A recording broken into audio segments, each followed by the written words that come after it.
Here's the thing. What is bullying? Bullying is an aggressive behavior among our teenagers that involves a real or perceived power of imbalance. The behavior is repeated or has the potential to be repeated over time, and both kids who are bullied and who bully others have serious lasting problems. And a lot of the bullying today is leading towards thoughts of suicide and depression and wanting to be accepted and not fitting in. And this is a major problem in schools all over our world today. So I think as parents, the more you step in, I think the more that we can do to help your child. It's not going away, but we need to teach our children how they can respond. And I'm going to say again, the best way to respond to being bullied is to not engage yourself, to not fight back with words, but ignore it, walk away. And I know there's so many teenagers right now, you don't understand. You don't know what it's like to be bullied. No, I do understand. I do know what it's like. I have children myself. I see it. I was a child myself. I dealt with it. But I'm just telling you that the best thing you can do is not give people the power over how you feel about yourself. Where is the bystander when girls want to get their friends to viciously attack or spread rumors about another girl? Why is there, like, if there's 4 or 5 girls and one person starts talking about, oh, let's go after this girl and say that she smells or that she did this or that she's sleeping with this person, why can't one of the girls step up and be like, girls, why don't we just, like, not say anything and leave her alone? Because, again, girls run in packs. So if one girl feels that way, then everybody feels that way. And even though 1 or 2 girls don't feel that way, a lot of times they're scared to stand up because if they do, then the pack is going to turn against them as well. So, and also, it's not going to be an immediate action where it's hardcore. It's like she's sleeping with somebody. It's going to be she's ugly, or her clothes are bad, or she has the wrong brand. And it's just going to be an emotional, like, roller coaster. It builds up.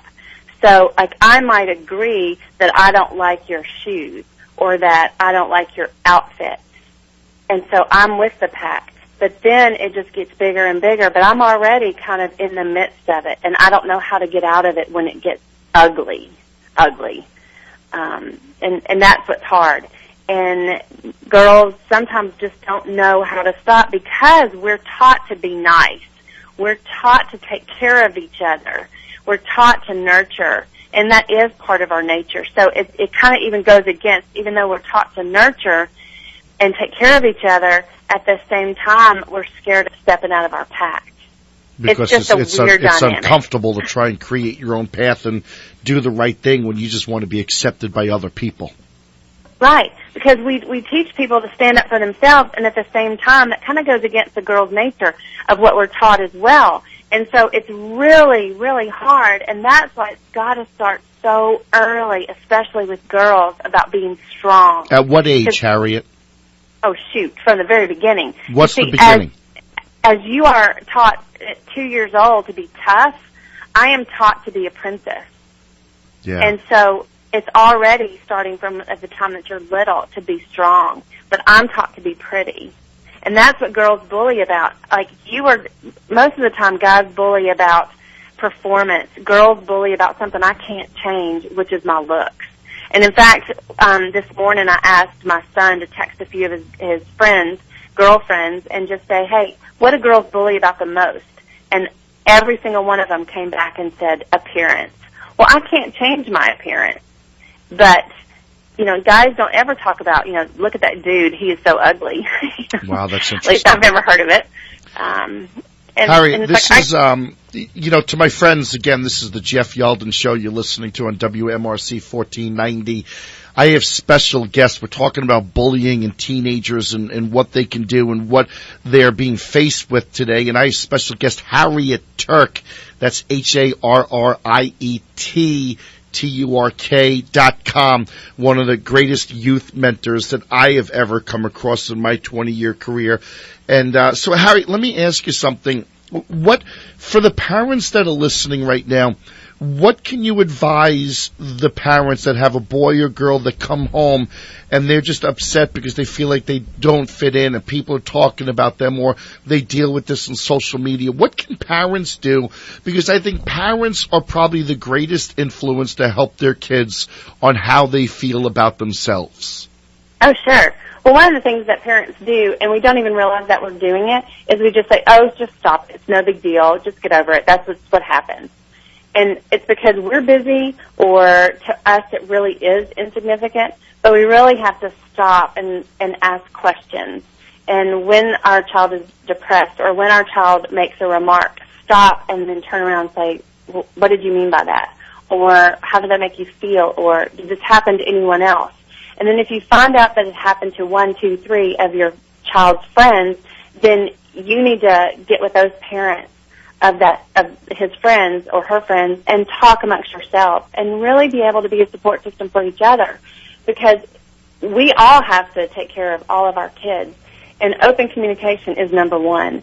But sometimes we forget that adolescent problems really are huge in their eyes, and they were big in our eyes.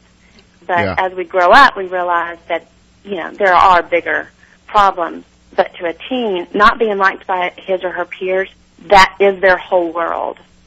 So we have to look at their problems and be able to open communication. And if you don't have great communication with your child, start writing them letters. That's one of the big deals. If you can't talk to your child, leave them a note.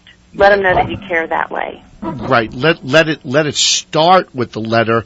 I heard a statistic not too long ago that the average family in meaningful conversation converses less than 30 seconds a day. I could see that. Yeah, because you're busy.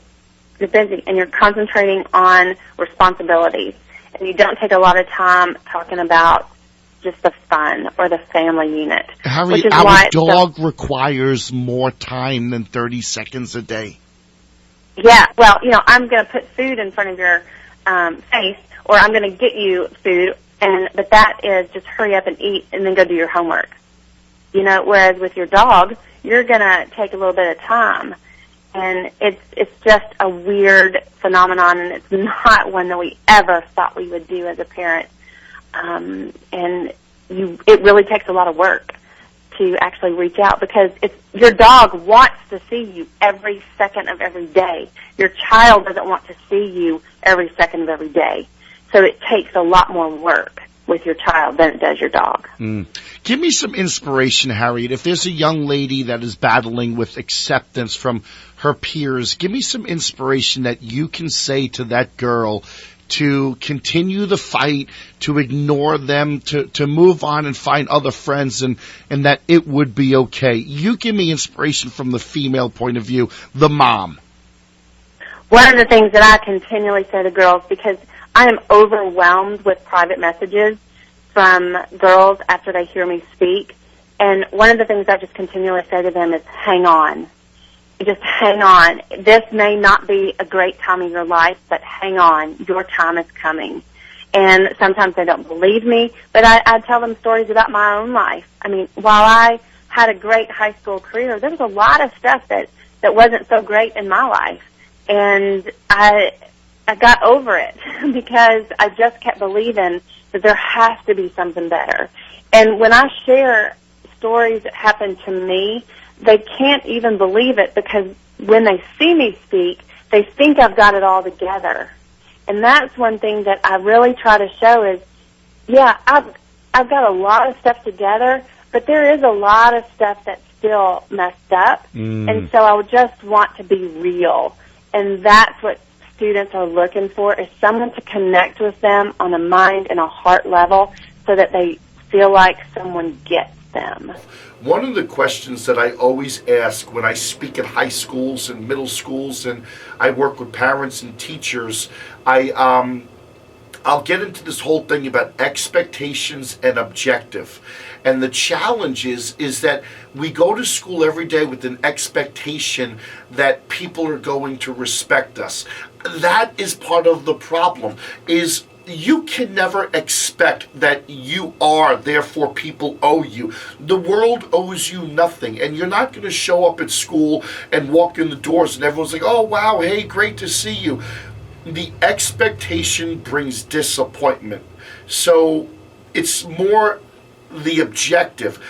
Live your life less with an expectation, but more with an objective. So, like, when I wake up in the morning, I don't walk into a high school of 1,000 kids thinking, oh, I'm Jeff Yalden, I have a radio show, MTV, I travel all over the world for 20 years speaking to high schools, we're going to laugh and have a great time. No, the kids walk into the gym, it's the same thing. It's like a war zone. They're like, oh, okay, here's another person that's going to tell me not to do this and not to do that and don't drink and don't do drugs and do my homework. Dude, I'm not walking in telling anybody that. But when I wake up in the morning, that's when it starts. I'm excited. I'm honored. I'm present. I feel grateful that I'm given this opportunity to be a part of your life. So when I walk in, it's the objective. How is my mood? How are my feelings? Am I fired up and excited to have this opportunity? And then when I walk in, I'm going to be present with you. I'm going to be real with you. I'm going to give respect to that person, that person, that person. And the question is, when I give you respect, don't you think that you're going to respect me back? Absolutely. Regardless of the way I look or the way I talk or the way I dress, I have tattoos, I'm bald, I'm big, I'm loud. You are probably going to respect me because I have come and I have given you respect. Here's the next question. If I respect you but you choose not to respect me, is that about me or is that about you? That's about your inadequacies for whatever they might be. So the question then becomes, if you're given respect but people aren't going to respect you, then why is it that you give people the power over how you feel about yourself? That's a good question. I'm rolling today. I'm feeling it. It's just like flowing right now. So here's the question I always ask people. Are you as beautiful on the inside as you are on the outside? And maybe out of every 100 times I ask that question, probably 97% of the people give me that stare like, OMG, I you know what, I don't even think I've ever asked myself. And 97% of the people say, probably not, no.